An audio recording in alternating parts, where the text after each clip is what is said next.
ஸ்ரீ சிவசங்கரா தேவனே, ஸ்ரீ சிவசங்கரா தேவனே.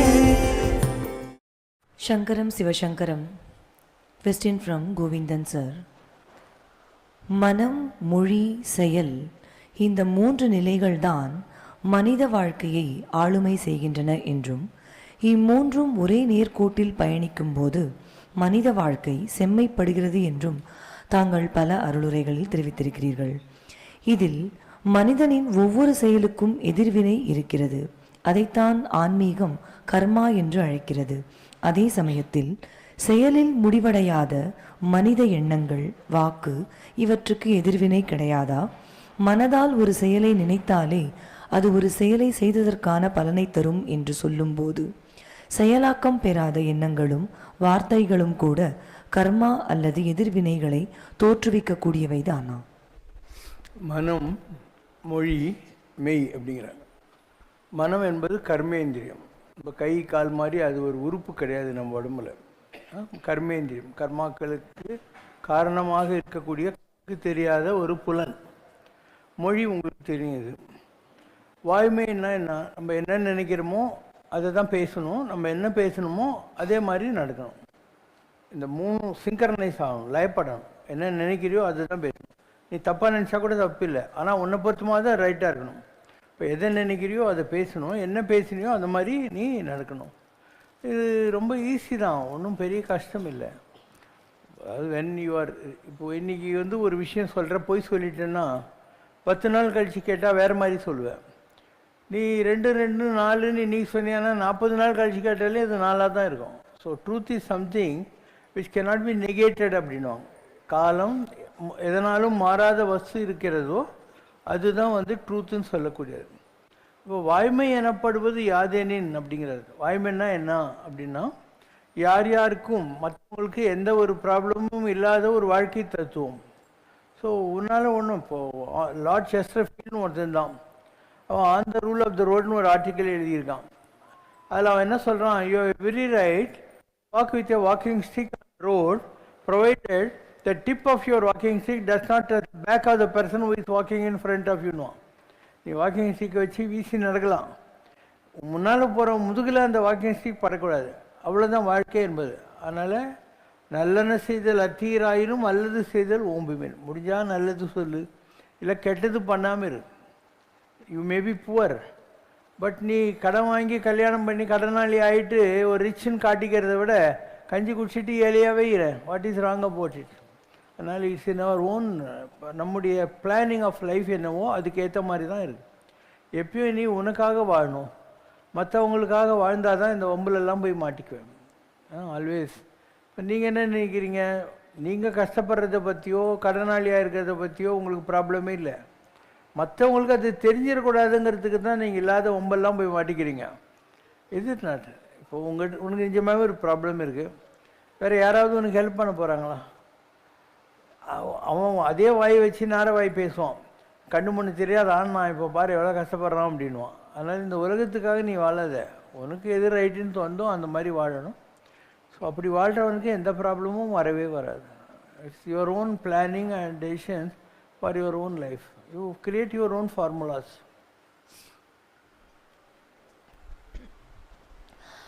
சபரிமலையில் மகர ஜோதியாகவும் திருவண்ணாமலையில் அக்னி ஸ்வரூபமாகவும் முற்காலத்தில் இறைவனே காட்சி தந்த நிலை இன்று இல்லை. எல்லாம் செயற்கையாகவும் கமர்ஷியலாகவும் மாறிப்போயிருக்கிறது. திருக்கச்சி நம்பிகளிடத்திலும் ஸ்ரீமத் ராமானுஜரிடமும் பேசிய இறைவன் இன்று எந்த மனிதனிடத்திலும் பேசியதாக வரலாறு இல்லை. கலியுகத்தில் வாழும் மனிதர்களின் தர்ம நெறியற்ற வாழ்க்கை முறையே இதற்கு முக்கியமான காரணம் என்று தாங்கள் பல அருளுரைகளில் தெரிவித்திருக்கிறீர்கள். ஆனால் கலியுகத்தில் வாழும் தெய்வீக அவதாரமாகிய தங்களிடம் எத்தனையோ தெய்வங்களும் மகான்களும் நேரடியாக பேசியிருக்கிறார்களே. அப்படியானால் ஆன்மீகத்தில் தாங்கள் எட்டியிருக்கிற உயரங்களை தொட முடியாமல் போனாலும் கூட அதை நோக்கி பயணித்தாலே ஒரு படிநிலை சாதகனுக்கு கடவுளிடம் பேசுகிற ஒரு சிறிய வாய்ப்பாவது கிடைக்குமா? ஒரு பாக்யராஜ் சினிமா இருக்கும், அதில் அவன் கேட்பான், கற்புடைய பெண்கள் பேர் சொல்லுங்கன்ட்டு. இவங்க கண்ணகி கோப்பெருந்தேவி இந்த மாதிரிலாம் சொல்லுவாங்க. இவன் அங்கே இருக்கிற மற்ற லேடிஸ் எல்லாம் கூப்பிட்டு இவனை உதைங்க, உங்களெல்லாம் கற்பில்லைன்னு சொல்கிறாங்க. அப்போ உலகத்தில் எல்லாரும் கடவுள் தான், நாமளும் கடவுள் தான், ஈயரும்பு முதலாகிய எல்லா ஜீவராசிகளும் கடவுள் தான். ஈஸ்வர சர்வபூதானாம். அதனால் ராமலிங்கர்கள் என்ன சொல்கிறாரு, எல்லா உயிரும் என் உயிராயின, எல்லா உலகும் என் வசமாயின, ஏன்னா எல்லாம் கடந்த என்னம்பலத்தீசர் எல்லாம் கடந்தும் என்னுள் இருந்தாருங்கிறார். உலகம் பூராவும் கடவுள் தான் இருக்கான், அவன் எல்லாத்துலேயும் இருக்கிற மாதிரி எனக்குள்ளேயும் இருக்கான். அப்போ நாமெல்லாம் யார்? Miniature forms of gods. உங்களுக்கு இந்த கன்ஃபியூஷன் எதனால் வருதுன்னா, ஒரு கோயிலில் நீ பார்க்குற ராமர் கிருஷ்ணர், சர்ச்சில் பார்க்குற இயேசு புத்தர், இந்த மாதிரி ஆளுங்களெல்லாம் தான் நீ கடவுள்னு நினச்சிக்கிற. But you fail to understand that they are also born human. ராமர் புத்திரகாமேஷ்டி யாகம் பண்ணி ரிஷசிருங்க மரிஷி கொடுத்த பாயசத்தை சாப்பிட்டதுனால தசரதனுக்கும் கௌசலிக்கும் கைகேயிக்கும் சுமத்திரைக்கும் பிறந்தவங்க தான் ராமலட்சுமண பரத சத்ருக்கனர். இன்றைக்கி அவங்க நீங்கள் கடவுள்னு கும்பிட்றீங்க. கம்பர் ராமாயணத்தில் ராமரை பற்றி சொல்லுகிற போது மானுடம் வென்றதம்மா அப்படிங்கிறான். ஒரு மனிதனாக ராமன் வாழ்ந்து வெற்றி பெற்று காட்டினான்னு அர்த்தம். மனிதனாகவே வாழ்ந்து மனிதனாகவே வெற்றி பெற்று காட்டினான் அப்படிங்கிற அர்த்தத்தில் சொல்கிறான். கிருஷ்ணர் யார்?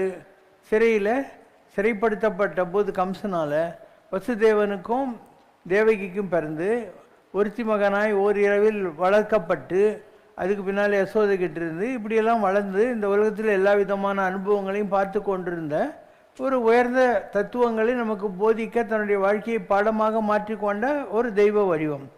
ஜீசஸ் யார்? ஒரு கார்பெண்டருக்கு ஒரு மாற்றுத் தொழுவத்தில் பிறந்தவர். இன்றைக்கி ஒரு 30% ஆஃப் தி வேர்ல்ட் பாப்புலேஷனை அவர் ஆள்றார்.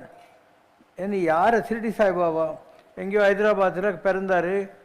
சிரிடிக்கு ஏன் வந்தேன்னு கேட்டால் எங்கள் குரு ராமானந்தருடைய சமாதி இருக்குது வந்தேன்னாரு. இன்றைக்கி அவர் கடவுள். எல்லா இடத்துலையும் சிரிடி பாபாவுக்கும் கோயில் இருக்குது. ராகவேந்திரர் யார்? சிதம்பரத்துக்கு பக்கத்தில் புவனகிரியில் பிறந்தவர். அதுக்கப்புறம் அதோனியில் போய் பல அதிசயங்களெல்லாம் நடத்தி மந்திராலயத்தில் இன்றைக்கி அவர் சாமியாகி உக்காந்துருக்காரு. பரமாச்சாரியார் யார்? ஒரு சாதாரண பிராமண குடும்பத்தில் பிறந்து 12 வயசில் ஒரு மடாதிபதி ஆகி 99 வயசு வரைக்கும் ஜனங்களுக்கெல்லாம் நல்லது சொல்லி நல்லது வல்ல வழிகாட்டிக்கின்னு இருந்தார். அப்போ வையத்துள் வாழ்வாங்கு வாழ்பவன் வானுரையும் தெய்வத்துள் வைக்கப்படும். எப்படி வாழணும்னு தெரிஞ்சுக்கிட்டு ஒரு value based outlook and value based லிவிங்கில் யார் இருக்கானோ அவெல்லாம் கடவுள் தான். நீ கூட கடவுள் ஆகலாம். மனிதன் என்பவன் தெய்வமாகலாம், வாரி வாரி வழங்கும் போது வள்ளல் ஆகலாம் அப்படின்றான். அப்போ எல்லாமே உங்கள்கிட்ட தான் இருக்குது. ஒரு அன்னப்பறவைக்கு நீ பாலையும் தண்ணியும் கலந்து வச்சா அது பாலை மாத்திரம் எடுத்துகிட்டு தண்ணி விட்டுரும். அந்த மாதிரி உலகத்தில் நல்லார் பொல்லார் என நாடுவது ஏன் நெஞ்சமே. யாரையும் நல்லவனு சொல்லாத, யாரையும் கெட்டவன் சொல்லாத. நல்லார் பொல்லார் என நாடுவது ஏன் நெஞ்சமே. அவரவர் அனுபவம் அவர்தமை அறிவது. உலகத்தில் ஒவ்வொருத்தரும் எதுக்கு பிறந்திருக்கான்? பலவிதமான அனுபவங்களால் நாம் புடம்போடப்பட்ட நிலையில் we try to perfect our life. வாழ்வாங்கு வாழ்கிறதுன்னா தெரிஞ்சுக்கிறதுக்காக போடுறோம். இப்போ நாம் ஒன்றுமே பண்ண தேவையில்லை. உலகத்தில் நம்ம எல்லாரும் கடவுள் தன்மை உடையவர்கள் முதல்ல நம்பணும். நீ சாதாரணமாக இருக்கிற வரைக்கும் உனக்கு அது புரிய போகிறதில்ல. இப்போ ஒரு சிவாஜி கணேசன் இருக்கார். இந்த சிவாஜி கணேசனுக்கு கட்டபொம்மன் வேஷம் போட்டு அந்த தொப்பியெல்லாம் வச்சு மீசெல்லாம் வச்சு இடுப்பில் வத்தியெல்லாம் வச்சு உடனே அவர் தான் சிவாஜி கணேசன் கமலா அம்மாவுக்கு ஹஸ்பண்டு 2 பசங்களுக்கு அப்பான்றதை மறக்கணும். மறந்துட்டு நான் தான் வீரபாண்டிய கட்டபொம்மனுங்கிற போது அவரால் அந்த கட்டபொம்மன் பேசுவேன். இப்போ நீ ஏதோ நான் ஒரு கிளர்க்கு இல்லை ஒரு மேனேஜரு, எனக்கு கல்யாணம் ஆகி 2 குழந்தைங்க இருக்குது, எனக்கு இவ்வளோ கடங்க இருக்குது, இவ்வளோ நல்லது இருக்குது, ஏதோ மூக்கில் 3 நாளாக சளின்னு நினச்சிங்கிற வரைக்கும் நீ கடவுளை டேஸ்ட் பண்ண முடியாது. You have to understand that you have the ultimate divine potential inside you. It is a manifestation of the perfection. நீ பூரணத்துவம் வாய்ந்த ஒரு வஸ்து, அதனுடைய வெளிப்பாடு தான் தெய்வம்னு சொல்லக்கூடிய. அதனால் நீங்கள் எல்லோரும் கூட கடவுள் தான். உலகத்தில் இருக்கிற எல்லாருக்கிட்டேயும் அந்த கடவுளுங்கிறது என்ன? ஒரு ஆள் கிடையாது. It is a subjectivity experience அப்படிங்கிற. நீ அதுவாக மாறுவது சப்ஜெக்டிவிட்டி எக்ஸ்பீரியன்ஸ். அப்போ நீ கடவுள் நான் தான் ஒரு எண்ணம் உனக்கு நிஜமாகவே நீ நம்பினியானா, கடவுளுடைய கல்யாண குணங்கள் என்ன? அன்பாக இருக்கிறது, யாரையும் வெறுக்காமல் இருக்கிறது, கோபம் இல்லாமல் இருக்கிறது, அறிவோடு இருக்கிறது, பொறுமையாக இருக்கிறது, உழைக்கிறது, ஆரோக்கியமாக இருக்கிறது, இதெல்லாம் கடவுளுடைய குவாலிட்டிஸ். ஸோ அதெல்லாம் உங்கள்கிட்ட நீ வர வைக்கணும். The moment you start visualizing that I want to become God, bring in all these masalas inside your system. ஒவ்வொன்றுத்திலையும் இந்த குணங்களை நீ கொண்டு வர்ற போது நீ கடவுள் என்பதை நீயே உணர தலைப்படுவாய். நீ யாரும் சொல்ல தேவையில்லை. யாராவது உனக்கு எழுதி கொடுக்குறாங்கன்னா நீ அதை நம்ப மாட்டேன். உனக்கா அந்த அனுபவம் வரணும். தன்னெஞ்சறிவது பொய்ய இருக்க, பொய்த்த பின் தன்னெஞ்சே தன்னை சுடும். உன் மனசு சொல்லணும். செல்ஃப் எஸ்டீம்னு பேர் அது. அதாவது தற்பெருமை என்பது வேறு. செல்ஃப் எஸ்டீம்ங்கிறது நிஜமாகவே நம்மக்கிட்ட ஒரு நல்ல குணம் இருக்குன்னு நான் நம்புறது. செல்ஃப் எஸ்டீம்னு அதுதான் தருகன் பெருமிதம்னு தமிழ் இலக்கியங்களில் அதை சொல்கிறாங்க. அதனால் நீ முயற்சி செய்யணும். முயற்சி செய்ய தான் உனக்கு அது என்னான்றது புரிய ஆரம்பிக்கும். அதனுடைய ஒர்த்து உனக்கு தெரியாதனால்தான் you are satisfied by getting married and begetting 2 children or constructing a 700 square feet house or buying a scooter or a car. உன்னை பொறுத்த மாத்திரம் வாழ்க்கை இவ்வளோ தான் நீ நினச்சிட்டு இருக்க. இதுக்கு மேலே உன்னால் திங்க் பண்ணவே முடியல. இதுக்கு மேலே யாராவது திங்க் பண்ணுறீங்களா? நீங்களாம் யாருக்கு தான் கடவுள் இல்லை கடவுள் தன்மை உள்ளவன் புரியறதோ அப்போ they will try to perfect their life. அதுக்கப்புறம் தான் அவங்கக்கிட்ட அந்த இதெல்லாம் வரும். பர்ஃபெக்ஷன் சொல்கிறாங்க இல்லையா, அந்த குணங்களெல்லாம் வர ஆரம்பிக்கும். ஸோ உலகத்தில் எல்லாரும் கடவுள் தான். என்னை பற்றி ஒரு பாட்டு இருக்கும் சம்ரட்சனால. தமிழ்நாட்டில் நான் கடவுள் என்று சொல்லி திரிகிறாராம். அவர் நான் கடவுள் மாத்திரமா சொல்கிறாரு, நீயும் கடவுள்னு சொல்கிறார். இப்போ கூட நான் சொல்லிட்டு இருக்கிற நீ தான் கடவுள் இல்லையா? தான் கடவுள் என சொல்லி திரிகின்றாராம் தமிழ்நாட்டில் ஒரு மனிதர் தினமும் என்று ஏன் இரைச்சல் கேட்கிறது என்று யார்கோ இறைப்பை வரை எரிகிறது சென்று சொல்லுவோன் கடவுள் நீ கடவுள் நாம் எல்லோரும் ஜோதியிலே ஏற்றியதோர் சுடரே என்று நான் கடவுள் என சொல்லும் அந்த நண்பன் நாள்தோறும் சொல்லுவதேன் கேட்பதில்லை. நான் கடவுள்னு சொன்னால் உனக்கு எங்கேயோ கிளாஷ் ஆஃப் இன்ட்ரெஸ்ட் வருது. நீயும் கடவுள் தான் சொல்கிறேன். நீயும் நானும் மாத்திரம் இல்லை, எறும்பு முதலாகி எல்லா ஜீவராசிகளுக்குள்ளேயும் கடவுள் தான் இருக்குது அப்படின்னு நாம் சொல்கிறோம். இந்த ஃபர்ஸ்ட் பார்ட்டை மாத்திரம் பார்க்குறவங்கள தவிர செகண்ட் பார்ட்டி யாருக்கும் புரியறதே கிடையாது.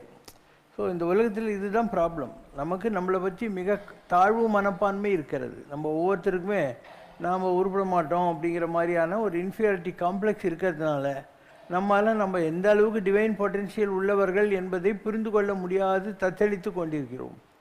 த time you understand your worth you will behave like one. நீ அந்த அளவுக்கு எல்லாம் மாறும். ஸோ மக்களுக்கு அதுக்கு மேலே திங்க் பண்ண தெரியாதனால தான் வந்த வினை. நீங்கள்லாம் இருக்கீங்க, ஏதோ நீங்கள் படித்த படிப்புக்கு இல்லை உங்களுடைய பேக்ரவுண்டுக்கு ஏற்ற மாதிரி ஒரு வேலையில் இருக்கீங்க, கல்யாணம் ஆகிருக்குது, குழந்தை குட்டி இருக்குது, வீடு இருக்குது, எல்லாம் இருக்குது உங்ககிட்ட. இதே ஆப்பர்ச்சுனிட்டிஸ் எல்லாருக்கும் இருக்குது. அவன் ஒன்றா படிச்சிருக்க மாட்டான், இல்லை ஒரு டிசிப்ளின் லைஃப்குள்ளே வராமல் தண்ணி அடித்து ரோட்டில் பொறுக்கின்னு உட்காந்துருப்பான். அப்போ நான் செட்டில் ஆகலைன்னு அவன் நினச்சான்னா அதுக்கு நான் என்ன பண்ண முடியும் இல்லையா? ஒர்க் டுவர்ட்ஸ் யுவர் மீன். நீ உட்காந்துக்கிற இடத்துல நான் தண்ணி இருக்குன்ற நீ தோண்டு, இதெல்லாம் எடுத்துகிட்டு தோண்டு. தண்ணி இருக்குது, மணல் இருக்குது, களிமண் இருக்குது, அதுக்கீழே போனால் பெட்ரோல் இருக்குது, அதுக்கீழே போனால் கோல்டு கூட இருக்குது. இப்போ தேடுங்கள் கண்டடைவீர்கள், கேளுங்கள் கொடுக்கப்படும், தட்டுங்கள் திறக்கப்படும் தான் ஆன்மீகம். நம்ம முயற்சி செய்யணும். எங்கே முயற்சி செய்யணும் இல்லையா? இப்போ என்னை விட நீங்கள்லாம் நல்ல பேக்ரவுண்டில் வந்தவங்க. நான் ஒரு வில்லேஜ் பாய், எங்கள் அப்பா ஒரு டீச்சர், எலிமெண்ட்ரி ஸ்கூல் டீச்சர். அப்போ நான் இதெல்லாம் பண்ண முடிஞ்ச போது உன்னால் பண்ண முடியாதா இல்லையா? I came to Madras with 10 rupees in my packet. எனக்கு யாருமே மெட்ராஸில் தெரியாது. ஒரு வேலை தேடின்னு 250 ரூபா சம்பளம், அதுலேயே பெரிய ஆளாகி 6000 ரூபாய் சம்பளத்துக்கு போய் சோன் பிஸ்னஸ் ஆரம்பித்து இவரெல்லாம் பார்த்துட்டோம் லைஃப்பில். அதுக்கப்புறம் கோயில் கட்டணும், கடவுளை தேடணும். இன்றைக்கி அந்த எனர்ஜி நம்மக்கிட்ட இருக்கிறதுனால நம்ம கோயிலெலாம் கட்ட முடியுது இல்லையா? அப்போ எல்லாருக்கும் இது பாசிபிள் தான். என்னாலே முடிஞ்சால் உன்னால் முடியாதா என்ன இல்லையா? ஐ ஹேட் நோ பேக்ரவுண்ட், வேற சம் பேக்ரவுண்ட். நீங்களாம் சிட்டியில் படிச்சிருக்கீங்க, சிட்டியில் வளர்ந்துருக்கீங்க, உங்களுக்கு இன்னும் பொட்டென்ஷியல் இருக்குது. But you have not tried for that. நீங்கள் என்றைக்கு முயற்சி செய்கிறீங்களோ அன்றைக்கி நீங்களும் வெற்றி பெறுவீர்கள். ராமேஸ்வரத்தில் அருள் பாலிக்கும் ராமநாத சுவாமி திருக்கோவில் கிட்டத்தட்ட 7 நூற்றாண்டுகளாக கட்டப்பட்டதாகவும் அதற்கு தேவையான கருங்கற்கள் அனைத்தும் பக்கத்து தூத்துக்குடி மற்றும் திருநெல்வேலி மாவட்டங்களிலிருந்து கொண்டு வரப்பட்டதாகவும் சில குறிப்புகள் தெரிவிக்கின்றன. ஒவ்வொரு தூணும் சுமார் 20 முதல் 30 டன் எடை கொண்டவை. அப்படியானால் இதற்கு மட்டுமே குறைந்தபட்சம் 25,000 டன் எடை கொண்ட கற்கள் தேவைப்பட்டிருக்கும். இதுபோலவே ராஜராஜ சோழன் கட்டிய தஞ்சை பிரகதீஸ்வரர் ஆலயம், அதனது நந்தி மற்றும் தட்சிணாமூர்த்தி, தட்சிணமேரு என்று அழைக்கப்படும் அக்கோவிலின் விமானம் எல்லாமே பிரம்மாண்டமானவை. எந்தவித விஞ்ஞான தொழில்நுட்பமும் இல்லாத அந்த காலத்தில் நம் முன்னோர்கள் இவ்வளவு பெரிய பிரம்மாண்டமான கோவில்களை கட்டியிருக்கிறார்கள் என்றால் அந்த காலகட்டங்களில் வாழ்ந்த மனிதர்கள் வலிமை வாய்ந்தவர்கள் என்று அர்த்தமா, அல்லது தெய்வ நம்பிக்கை அவர்கள் வாழ்வியலோடு ஒன்று கலந்து இருந்தது என்று அர்த்தமா? அந்த காலத்தில் உங்களை மாதிரி இண்டஸ்ட்ரியல் ரெவல்யூஷன், ஃபேக்ட்ரி இதெல்லாம் கிடையாது. இருந்ததெல்லாம் விவசாயம், இல்லை இந்த மாதிரி கருமார், இந்த மாதிரி சின்ன சின்ன தொழில்கள் தான். நெசவு, உழவு, நெசவு. பெரிய தொழிற்சாலைகள் அதெல்லாம் 16வது நூற்றாண்டுக்கு அப்புறம் தான் வந்தது. They had a type of a knowledge. இப்போ தாஜ்மஹால் இருக்குது. நம்ம நினச்சிட்டு இருக்கோம் நம்மக்கிட்ட இந்த கோயிலெலாம் இருக்குது, இவ்வளோ வருஷத்தில் கட்டணும்னு. தாஜ்மஹால் 30 வருஷம் ஆச்சு. இத்தனைக்கும் அவன் எழுச்சி மார்பிளில் கட்டி வச்சுருக்கான். உலகம் பூராவும் எத்தனையோ முயற்சிகளுக்கு பின்னால் தான் இந்த மான்யூமெண்ட்ஸ்ன்னு சொல்கிறதெல்லாம் உருவாகி இருக்கிறது. அவங்க ஏதோ ஒரு டெக்னிக் நம்மளை விட தெரிஞ்சு வச்சுருந்தாங்க. இப்போ கங்கப்பான்னு ஒரு கலெக்டர் இருந்தார் நார்த்தாக்கா டிஸ்ட்ரிக்டில். ஸோ அந்த கலெக்டரு இன்றைக்கி நீங்கள் இந்த வேலூர் ஜலகண்டேஸ்வரர் கோயிலில் சிவலிங்கம் இருக்குது இல்லையா, அது அங்கே இல்லை. முதல்ல கோயில் அந்த சிலை இல்லாத கோயிலாக தான் இருந்துச்சு. அப்போ குருஜி சுந்தரராமன் இந்த மாதிரி சில பேரெல்லாம் போய் கங்கப்பா நல்ல பக்தி உள்ள ஆள், இந்து ஃபேனட்டிக். அவர் சொன்னார், நான் ஒரு நாள் வேணும்னா எதையும் கண்டுக்காமல் இருப்பேன். நீங்கள் எங்கேயோ சிவலிங்கம் இருக்குதுன்னு சொல்கிறீங்க இல்லையா, திருவண்ணாமலை போகிற வழியில், அதை கொண்டாந்து இங்கே வைக்க முடியுமான்னு கேட்டார். குருஜி சுந்தரராமனுடைய குரு பேர் தங்கால் மௌனகுரு சுவாமிகள்னு. ஸோ அவர் ஒரு மந்திரம் கற்றுக் கொடுத்துருந்தார். மந்திரம் என்னென்னா, அதை சேன் பண்ணுற போது ஒரு பொருள் வெயிட்லெஸ்ஸாக மாறிடும். இப்போ உங்கள் பிருகதீஸ்வரர் கோயில் இருக்குது, எல்லோரும் என்ன நினைக்கிறாங்க, சாரம் கட்டி மேலே தூக்கின்னு போய் கல்லெல்லாம் வச்சு கோயில் கட்டினாங்கன்னு. அப்படியெல்லாம் அவங்க பண்ணலை. அவங்க என்ன பண்ணுறாங்க, ஒரு மந்திரம் இருக்குது, அந்த மந்திரத்தை சொல்லி வெயிட்லெஸ்ஸாக மாற்றி அதை கொண்டு போய் மேலே வச்சு திருப்பி அந்த மந்திரத்தை சொல்கிற போது அது வெயிட் வந்துடுது. அதே மாதிரி தான் இந்த ஜலகண்டேஸ்வரர் கோயில் இருக்கிற லிங்கத்தையும் மந்திரம் சொல்லி அங்கேருந்து ஜம்முன்னு தூக்கின்னு வந்துட்டு நைட்டோடு நைட்டாக எங்கே செட் பண்ணி வச்சுட்டாங்க. அதனால் அவங்க பல விஷயங்களை மந்திரங்களால் சாதித்தார்கள். இன்றைக்கி அதெல்லாம் நமக்கு யாரும் கற்றுக் கொடுக்கல. எத்தனையோ விதமாக இந்த மாதிரி சாஸ்திரங்களில் இருக்குது, நமக்கு யாரும் கற்றுக் கொடுக்கல. இப்போ ராமாயணம், மகாபாரதம் இந்த மாதிரி யுத்தங்கள் இருக்குது.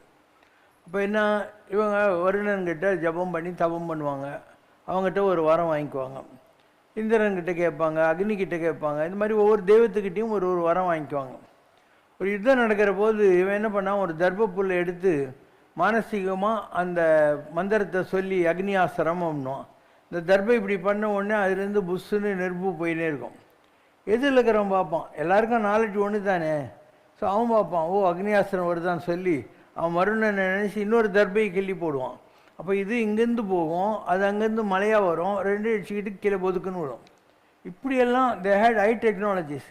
நீங்கள் எதையெல்லாம் இன்றைக்கு விஞ்ஞானத்தினுடைய மிகப்பெரிய அளவுகோல்களாக வைத்து கொண்டிருக்கீங்களோ அதெல்லாம் அவங்களுக்கு தெரிஞ்ச இதுக்கு முன்னால் ஒன்றுமே கிடையாது.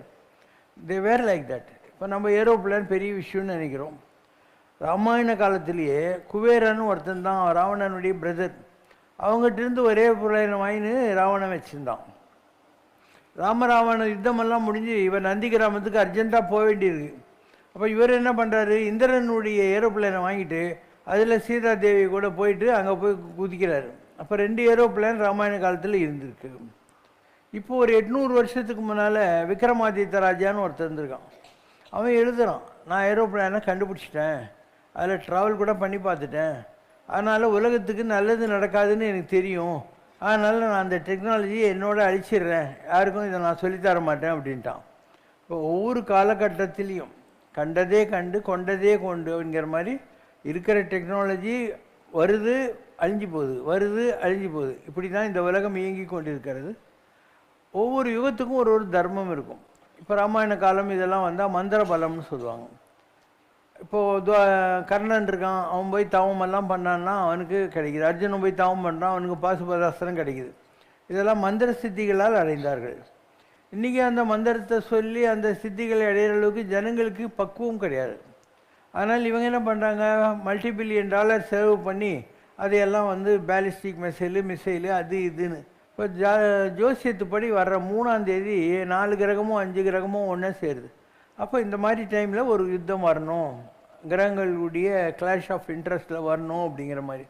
ஸோ என்னவோ ஒரு நடக்குது உலகத்தில். ஏதோ சந்திரபாபு பாட்டு இருக்குதுல்ல, என்னவோ நடக்குது ஒன்றுமே புரியலை, சொல்லுங்கள். என்னமோ புரியலே உலகத்திலே, என்னமோ நடக்குது மர்மமாயிருக்குது, என்னமோ தெரியலே உலகத்திலே, ஒண்ணுமே புரியலே உலகத்திலே. ஓகேம்மா, கேள்வி. Question from Nagarkovil Priya. Dear Baba, you often advise us to be silent, both internally and externally. Can you please give us suggestions on how to incorporate this into a practical life, day-to-day office work that requires us to speak with both co-workers and to keep a peaceful family life? What is the first part of the question? You advise us to be silent, both internally and externally. ஒரு கடல் இருக்குது, அது கரையோரமாக இருக்கிற போது ஒரே டர்புலண்ட்டாக இருக்கும். ஒரு 1/2 kilometre போயிட்டிங்கன்னா இங்கேருந்து 2000 மைலுக்கு கடல் ஸ்டாண்ட் ஸ்டில்லாக தான் இருக்கும். அதனால் நம்முடைய இந்த ஆர்ப்பாட்டங்கள் இது எல்லாமே ஆரம்ப கட்டத்தில் வரக்கூடிய விஷயங்கள் தான். நிலையின் தெரியாது அடங்குதல்லாம் ஒரு நிலை இருக்குது, அப்படியே காமன் கம்போஸ்டாக மாறுகிற ஒரு நிலை இருக்குது. அந்த நிலையை அடைஞ்சிட்டாக்கா நம்மளால் எந்த சூழ்நிலையையும் ப்ராப்பராக ஹேண்டில் பண்ணிட முடியும். But if you get disturbed, பதறினால் சிதறி விடும்னுவாங்க. நீ அவசரப்படுறதுனால தான் உனக்கு இல்லாத ப்ராப்ளம் வருது. ஒரு இல்லை ஒரு வார்த்தை விட்டுடுற, அந்த வார்த்தை தப்புன்னு தெரியுது, ஆனால் உன்னால் அக்செப்ட் பண்ண முடியல, அதனால் நீ இன்னும் பில்டப் பண்ணி அப்படி தான் பேசுவேன். என்ன செய்கிற அப்படின்னு, நீ பேசுன தப்புன்னு உனக்கு தெரிஞ்சால் கூட நீ அப்படி தான் பேசிக்கிட்டே இருப்பேன். It requires little control over. அதுக்கு பல விஷயங்கள் இருக்குது. ஒன்று, ஒரு இரிட்டேட்டடாக இருக்கிறீங்க இல்லையா, அதனால தான் அந்த கோவத்தாங்கள் வருது. அப்போ டெய்லி ஒரு 1/2 hour கண்ணை மூடின்னு அப்படியே உட்காருங்க. மந்திரம் தெரிய தேவையில்லை, தியானம் தெரிய தேவையில்லை, ஒன்றும் தெரிய தேவையில்லை. ஒரு 1/2 hour அப்படியே கண்ணை மூடின்னு ஜம்முன்னு படுத்துக்கிட்டு இருந்தாலும் சரி, செவ்வறு ஓரமாக சாஞ்சினாலும் ஈஸியரில் உட்காந்துருந்தாலும் சரி. அப்போ உங்கள்கிட்ட இருக்கிற அந்த குப்பை இருக்கு இல்லையா, அந்த டென்ஷன்ஸு அதெல்லாம் வெளியே போகும். இந்த 1/2 hourல அதெல்லாம் போகும். ஒரு 5-10 மினிட்ஸ்க்கு அப்புறம் ஒன்று கொட்டாவி வரும். அது வந்தால் நல்லது, அதுதான் சிம்டம். உங்களுக்கு இருக்கிற டென்ஷன் அவுட்லெட் போகுதுன்றதுக்காக. அதுக்கப்புறம் தெரிஞ்சோ தெரியாமலோ ஒரு பெருமூச்சு வரும். கண்ணில் தண்ணி வர்றதுக்கு வழிகள் இருக்குது. அது மாதிரி டெய்லி ஒரு 1/2 hour ஒரு ப்ராக்டிஸ் தான் மாற்றினேன்னா you will get more and more silence. நாளடைவில் அந்த சைலன்ஸை உன்னால் ரீச் பண்ணிட முடியும். ஃபியூ மந்த்ஸ் ஆகலாம், பட் ஆகும். உனக்கு என்ன வயசுங்கிறத வச்சு, இத்தனை வயசில் நீ எவ்வளோ டென்ஷனை சேர்த்து வச்சுருக்கேங்கிறத வச்சு உனக்கு அந்த பீரியடு கம்மியாகலாம், ஜாஸ்தி ஆகலாம். It all depends. ரெண்டாவது, உன்னுடைய ஃபுட் ஹேபிட்ஸ். இப்போ நீ நிறைய காரசாரம், உப்பு இந்த மாதிரியெல்லாம் சாப்பிட்டீங்கன்னா food has a bearing on your personality and temperament. அப்போ காரம் இதெல்லாம் கம்மியாக சாப்பிட்டுட்டு இருக்கிற போது கோவங்களெல்லாம் கம்மியாகும். இது ரெண்டாவது வழி. மூணாவது, யூ ஹாவ் டு அனலைஸ். ஒரு கோவம் வருதுன்ற போதே கண்ணை முடிக்கிட்டு பேசாமல் இந்த கோவம் எதனால் வந்திருக்கு, இது அவாய்ட் பண்ண முடியுமா, இது அவாய்ட் பண்ணுறதுனால எனக்கு என்ன ப்ராப்ளம் வரப்போகுது, இப்படி ஒரு கண்டம்ப்ளேஷன் சொல்லுவாங்க. அது பண்ணாக்கா that will be another solution for your this thing.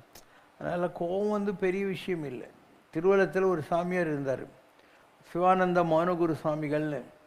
அவர் இங்கே கே நகர் அசோக் பில்லர்கிட்ட நடராஜன் ஒரு ஹவுசிங் போர்டு என்ஜினியர் வீட்டில் தங்கியிருந்தார். அவருக்கு உடம்பு சரியில்லாமல் இருந்தது. அப்போ அப்போலோ ஹாஸ்பிட்டலில் ரெட்டி அவருக்கு ட்ரீட்மெண்ட் கொடுக்கறதுக்காக இங்கே வந்திருந்தார். இப்போ சிவகுமார்னு ஒரு ஐஏஎஸ் ஆஃபீஸரு எங்கூட அண்ணா நகரில் இருப்பார். அவர் சொன்னார், சார் எங்கள் திருவள்ளத்தில் அவர் சொல்லி தான் நான் தங்கவேல் முருகன் கோயில் கட்டியிருக்கேன், திருவள்ளம் கோஆபரேட்டிவ் சுகர் மில்ல, வாங்க அப்படின்னு என்னை கூப்பிட்டார். அப்போ இவர் மௌனம், யார், சிவகுமார். சாமி உட்காந்துருந்தார், நான் போனேன். அப்போது இவர் எழுதி காட்டுனுங்கிறதா சாமி கேட்குறாரு, என்ன அது? நான் சொன்னால் ஒரு மௌனம் சாமி அப்படின்னு. இதுவா மௌனம்? நீ ஒரு வார்த்தையில் சொல்கிறதுக்கு 10 வரி எழுதிக்கின்னு இருப்ப, நீ இப்படி காட்டுவோம் கையெழுத்து அவனுக்கு புரியாதவன் சும்மானா தலாட்டுவான். இது இல்லை மௌனம். மௌனம் என்பது இந்த கைக்கும் வாய்க்கும் நடக்கிற போராட்டம் கிடையாது. எதிராளி மூஞ்சியில் காரி துப்புனா கூட உனக்கு கோபம் வரக்கூடாது. அதுதான் உலகத்தில் பெரிய மௌனம். மௌனம் என்பது ஞான வரம்பு. ஞானத்துக்கு ஒரு மலை இருந்து அதுக்கு உச்சி இருந்தால் அதுதான் மௌனம்னு சொல்லக்கூடியது. அந்த மௌனத்தை தேடுறதை விட்டுவிட்டு ஜனங்கள்லாம் வந்து சும்மா இந்த பேப்பர் பேனை வச்சுன்னு மௌனம் வருதுன்னு சொல்லின்னு இருக்காங்க அப்படிங்கிற வார்த்தையை சொன்னார். இப்போ எவ்வளோ கரெக்டான வார்த்தை தானே. அப்போது எவ்வளோ நம்மளை ப்ராக்டிஸ் பண்ணிக்கிறோமோ அந்த அளவுக்கு நம்மளை யார் என்ன சொன்னால் நமக்கு என்னங்கிற மாதிரி மனசுக்குள்ளேயே தொடச்சி போட்டு போக வேண்டியதுதான். இது கொஞ்சம் ப்ராக்டிஸ். யாராவது உன்னை திட்டான்னு வையேன், நீ அவன் நம்மளை திட்டான்னு நினச்சா தான் உனக்கு இரிட்டேஷன் வருது. நீ ஒரு மைண்டை செட் பண்ணிவிட்டு எதிரில் ஒரு நாய் உன்னை பார்த்து குலைக்குதுன்னு நினச்சிக்கோ, ஏன் வெளியே சிரிக்கூடாது. நீ எதிரில் உன்னை யார் திட்டிருக்கிறானோ அவனை ஒரு நாயாக நினச்சிக்கிட்டு அவனை பார்த்து லொல்லுன்ற மாதிரி நினைக்கிறான், சிரிச்சிடாதானா அவனுக்கு ஜாலியாக இருக்கும் உள்ளுக்குள்ள. ஒன்று ஸோ எந்த ஒரு சுச்சுவேஷன்லேயும் நாம் நம்மளை கண்ட்ரோல் பண்ணுறதுனால இந்த கோவத்தாவங்கள்லேருந்து வெளியே வர முடியும்.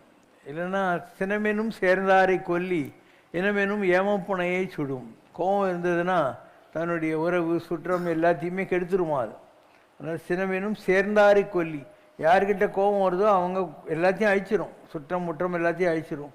கோபத்தை கண்ட்ரோல் பண்ண வேண்டியிருக்கும். நீ என்ன சொன்னாலும் நான் இப்படி தான் உட்காந்துக்கினே இருப்பேன்.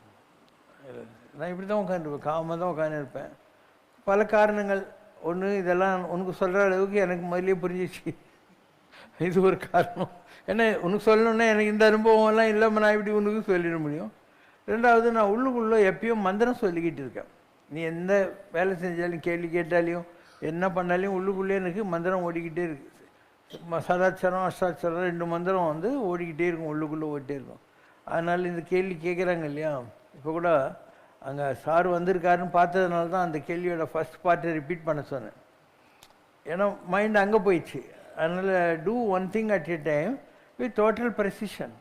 அப்போ அழகாக எல்லாத்தையும் பண்ண முடியும், ஒன்றுமே ப்ராப்ளம் கிடையாது.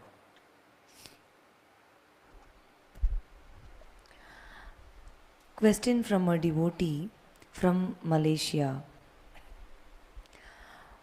பாபா, இந்த சமுதாயத்தில் நாங்கள் திருநங்கைகள் பலவிதமான சவால்களையும் சோதனைகளையும் வேதனைகளையும் முறியடித்து முன்னேறி கடந்து வந்து கொண்டிருக்கிறோம். இதற்கு முக்கிய காரணம் தாங்கள்தான். பகவான் பாபா அவர்களது அருள் வார்த்தைகள், பாபாவின் அருளாசிகள், யாருக்கும் கிட்டாத பெரும் பாக்கியம், நாங்கள் செய்த பூர்வ ஜென்ம பெரும் புண்ணியம்தான். இப்பிறவியில் பாபா உங்களுடன் வாழ எனக்கு கிடைத்த மாபெரும் வரம். தங்களது அருள் வார்த்தைகள் ஒவ்வொன்றும் எனக்கு மிகப்பெரிய உத்வேகத்தையும் ஒரு நம்பிக்கையையும் தருகிறது. கடவுள் பாபாவை நம்பினோர் கைவிடப்படார், இது முற்றிலும் உண்மை.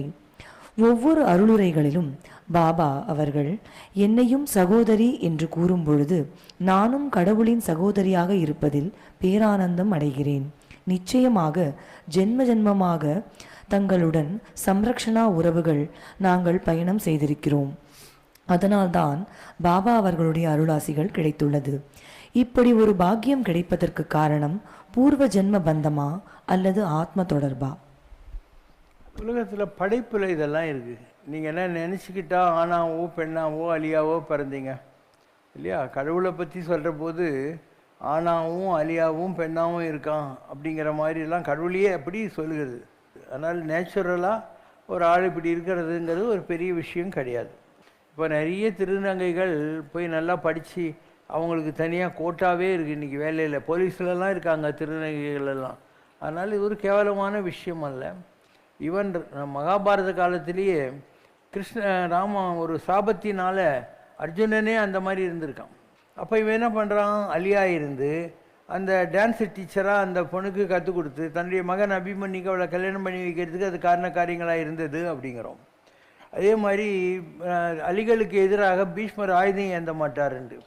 அதனால் அர்ஜுனன் என்ன பண்ணுறான், கிருஷ்ணனுடைய வாக்கு கேட்டு வேற ஒரு அள்ளி இருக்கான் இல்லையா, அவன் பிறந்ததே அதுக்காக தான் பிறந்தான். அவனை சிகண்டி அவனை முன்னால் நிற்க வைக்கிறான். பீஷ்மர் நான் அலி மேலே ஆயுதம் ஏந்த மாட்டேன்றாரு. அப்போது அவனை நகர் சொல்லிட்டு இவர் பீஷ்மர் மேலே அம்பு விட்டுருவார். ஸோ இது ஒரு காலங்காலமாக இருக்கிற விஷயங்கள் தான். இந்த அலிங்கிறது ஆண் பெண்ணுங்கிறது நம்முடைய சிவனை பற்றிய சோத்திரங்கள் எல்லாம் வர்றபோது அதில் கூட இந்த அலியாக இருக்கிற கடவுளுங்கிற மாதிரி வார்த்தைகள் எல்லாம் வருகின்றன. இப்போ இன்றைக்கி உலகம் மாறிக்கிட்டு இருக்கு. ஆனால் இதுலேயும் உருப்பட மாட்டேன்னு சொல்லி நிறைய பேர் இருப்பாங்க. இதெல்லாம் ஓடுற வரைக்கும் நல்லா தான் இருக்கும். பட்டு ஏதாவது எய்ட்ஸு அதெல்லாம் நீ கலிகாலம் இல்லையா, இந்த மாதிரியான வியாதிகள் வந்துருச்சுன்னா நீ எதில் அந்த சுகத்தையோ இல்லை காசையோ தேடினோ அதிலே நீ மாட்டிக்கணும் முழிக்கிற மாதிரி ஆகி போயிடும். அதனால் உலகத்தில் எது நேச்சுரலாக இருக்கோ அந்த மாதிரி விட்டுடணும். அதை ஆர்டிஃபிஷியலாக நம்ம மாற்றிக்கிறது, ஆப்ரேஷனுக்கு போகிறது, இதெல்லாம் தப்பு. கடவுள் நம்மளுக்கு அறிவை கொடுத்துருக்கான், ஆற்றலை கொடுத்துருக்கான், வழிக்க முடியும். அண்டு எவ்வளோ ஃபேக்ட்ரிஸ் இருக்குது இன்றைக்கி. அங்கே லேடிஸை யூஸ் பண்ணுறாங்க இல்லையா, வேலைக்கெல்லாம் யூஸ் பண்ணுறாங்க. கார்மெண்ட் ஃபேக்ட்ரி அங்கே இங்கே ஏதாவது ஒரு வேலையை தேடிக்கோ. பெரிய படிப்பு கூட தேவைப்படாது உனக்கு. இதெல்லாம் தெரிஞ்சுக்கிட்டால் அவங்க தன்னை அந்த குறை இல்லாமல் வாழ முடியும். ஒன்றும் ப்ராப்ளம் இல்லை. இது ஒரு படைப்பு, அவ்வளோதானே. இதில் என்ன தப்பு இருக்குது? Nothing wrong about that. தாயாகி தந்தையாகி தர்மத்தின் உருவமான தனிப்பெரும் தெய்வம், ஒளியாகி ஒளியாகி அனைத்திலும் ஓர் உருவாகி உள்ளமர்ந்த சிற்பரன், பார்படும் நிகழ்வெல்லாம் கூர்ந்து நோக்கின் இவன் விளையாட்டன்றி வேறுபடும் கருத்து ஒன்றில்லை காண். இனி நோக்கும் இடமெல்லாம் இவன் அன்றி வேறில்லை என நீக்கமர நிறைந்திருக்கும் தத்பரன், அஞ்ஞானமழிக்கும் அருட்கடல் பரம்பொருள் சிவசங்கரன் எம்பிரான் எம்பிரான் எம்பிரான் மோட்சம் தரும் எம்பிரான். தகுதியிருந்தால் தருணமறிந்து தானே வந்து மோட்சம் தரும் எம்பிரான். எங்கோ பிறந்திருந்தாலும் எத்திக்கீழ் திரிந்திருந்தாலும் உன் கணக்குங்கு இவனிடம் இருக்கும் பட்சம் மோட்சம் தரும் என்கிறான். அண்டம் அளந்தவன் அலட்டிக் கொள்ளாமல் அனாயாசமாய் அனைத்தும் செய்தான். நீலகண்டன் இவன் கலிவினை என்னும் கொடுநஞ்சை தானேற்று நம்மை காத்து நின்றான். வெறும் பிண்டம் அல்ல நீ அகண்டமாய் நான் உந்தனுள்ளே என்றருள் செய்தான். வெறும் பிண்டம் அல்ல நீ அகண்டமாய் நான் உந்தனுள்ளே என்றருள் செய்தான். பல கண்ட சுழலி நின்றும் நீட்டியனை அவன் அண்டையில் அரவணை தருள் புரிந்தான் மோட்சம் தரும் எம்பிரான். அன்பென்பதன் பொருள் யாதெனக் கேட்பின் அது அவனன்றி வேறில்லை என்பேன். அந்த அன்பிற்கு காணிக்கை விசுவாசம் ஒன்றுதான், அதுவன்றி வேறல்லை என்பேன். இத்தரை வந்தவன் நல்லன தர வந்தவன் நம் தரமறிந்து தருவான் என்பேன். இத்தரை வந்தவன் நல்லன தர வந்தவன் நம் தரமறிந்து தருவான் என்பேன். முத்திரை கொண்ட கரம் கொண்டு அவன் நம்மை தீண்ட முப்பிறவியில் நாம் கொண்ட வினை கருகும் என்பேன் மோட்சம் தரும் எம்பிரான். தகுதியிருந்தால் தருணமறிந்து தானே வந்து மோட்சம் தரும் எம்பிரான். ओम जय शिव शंकर रे स्वामी जगत परिपालक रे आदि शंकर अवतारा अनाथ रक्षक रे ओम जय शिव शंकर रे அன்னையும் தந்தையும் நீவென்றறிந்தும் அன்பில் நனைகின்றோம் சுவாமி அன்பில் நனைகின்றோம். ஆசானும் இறையாகிய தேவா நின்னடி பணிகின்றோம். ஓம் ஜெய சிவசங்கரரே. கைலையை பன்முறை வலம் வந்தாய் ஓ கருணாகர கீர்த்தி சுவாமி கருணாகர கீர்த்தி. மயிலையில் நின்று வரம் தருகின்றாய் மங்களகர மூர்த்தி ஓம் ஜெய் சிவசங்கரரே. ஆனந்த சாகரம் தனிலம்மையாழ்த்தும் அற்புத அருள் ஜோதி சுவாமி அற்புத அருள் ஜோதி. ஆரத்தி செய்து பாடி மகிழ்ந்தோம் அருள்வாய் பரஞ்சோதி. ஓம் ஜெய் சிவசங்கரரே. நாராயண நாராயண ஓம் சத்யநாராயண நாராயண நாராயண ஓம். நாராயண நாராயண ஓம் சத்யநாராயண நாராயண ஓம் சத்யநாராயண நாராயண ஓம். ஓம் ஜெய் சிவசங்கரரே. அம்மையோடு அப்பனென வந்தவர்க்கு மங்களம், ஆசானும் தெய்வமுமாயானவர்க்கு மங்களம், இத்தனை துயர்கள் எல்லாம் தீர்ப்பவர்க்கு மங்களம், ஈஸ்வராவதார சிவசங்கரர்க்கு மங்களம்.